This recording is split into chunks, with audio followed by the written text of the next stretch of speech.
ನಮಸ್ತೆ ಎಲ್ಲರಿಗೂ. ನಾನು ಇವತ್ತು ಸಿಂಪಲ್ ಇಯರಿಂಗ್ಸ್ ಹೇಗೆ ಮಾಡೋದು ಅಂತ ಹೇಳ್ಕೊಡ್ತೀನಿ ಬನ್ನಿ. ಚಿಕ್ಕ ಮಕ್ಕಳಿಗೆ ಮತ್ತು ಕಾಲೇಜ್ ಹುಡುಗಿರಿಗೆ ಮತ್ತು ತಾಯಂದಿರು ಅವ್ರ ಮಕ್ಕಳಿಗೆ ಮಾಡಿಕೊಡ್ಬೋದು. ತುಂಬ ಈಸಿಯಾಗಿ ಮಾಡಬಹುದು, ಅವರಿಗೆ ತುಂಬ ಇಷ್ಟ ಆಗುತ್ತೆ. ಮೊದಲಿಗೆ ನನ್ನ ಚಾನಲನ್ನು ಲೈಕ್ ಮಾಡಿ, ಶೇರ್ ಮಾಡಿ ಮತ್ತು ಸಬ್ಸ್ಕ್ರೈಬ್ ಮಾಡಿ.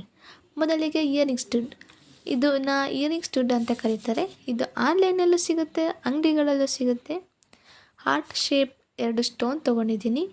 ಈ ಥರ ತುಂಬ ಕಲೆಕ್ಷನ್ಸ್ ಇದೆ ನನ್ನ ಹತ್ರ. ಹಾರ್ಟ್ ಶೇಪ್ದು, ವೈಟ್ ಕಲರು ಮತ್ತು ಬ್ಲೂ ಕಲರು, ಯಾವ ಡ್ರೆಸ್ಸಿಗೆ ಯಾವ ಥರ ಮ್ಯಾಚ್ ಆಗುತ್ತೋ ಆ ರೀತಿ ಇಯರಿಂಗ್ಸ್ನ ನೀವೇ ಮಾಡ್ಕೋಬೋದು. ಅದು ಹೇಗೆ ಅಂತ ಹೇಳ್ಕೊಡ್ತೀನಿ ಬನ್ನಿ. ಮೊದಲಿಗೆ ಒಂದು ವೇಸ್ಟ್ ಇನ್ವಿಟೇಷನ್ ಕಾರ್ಡನ್ನು ತೊಗೋಬೇಕು.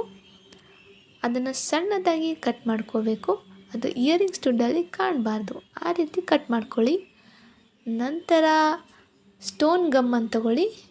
ಇದನ್ನು ಇಯರಿಂಗ್ ಸ್ಟುಡ್ ಮೇಲೆ ಸ್ವಲ್ಪ ಹಾಕಿ, ಅದರ ಮೇಲೆ ಕಟ್ ಮಾಡಿರೋ ಕಾರ್ಡ್ ಹಾಕಿ, ಅದ್ರ ಮೇಲೆ ಮತ್ತೆ ಗಮ್ ಹಾಕಿ ಸ್ಟೋನ್ನ ಅಂಟಿಸಿ. ನಾನು ಈ ರೀತಿ ಇನ್ನೊಂದನ್ನು ಮಾಡ್ಕೊಂಡಿದ್ದೀನಿ ನೋಡಿ. ಒಂದು 1/2 ಅವರ್ ಇದನ್ನ ಡ್ರೈ ಆಗಲ್ಲ ಬಿಡಿ. ಈ ರೀತಿ ನಾನಾ ರೀತಿ ಇಯರಿಂಗ್ಸ್ನ ನೀವೇ ಮಾಡ್ಕೋಬೋದು. ಚಿಕ್ಕ ಮಕ್ಕಳಿಗಂತೂ ಇದು ತುಂಬ ಇಷ್ಟ ಆಗುತ್ತೆ, ಅವ್ರು ತುಂಬ ಚೆನ್ನಾಗಿ ಕಾಣ್ತಾರೆ ನೋಡಿ. ಈ ರೀತಿ ನಾನು ಬೇರೆ ಬೇರೆ ಮಾಡ್ಕೊಂಡು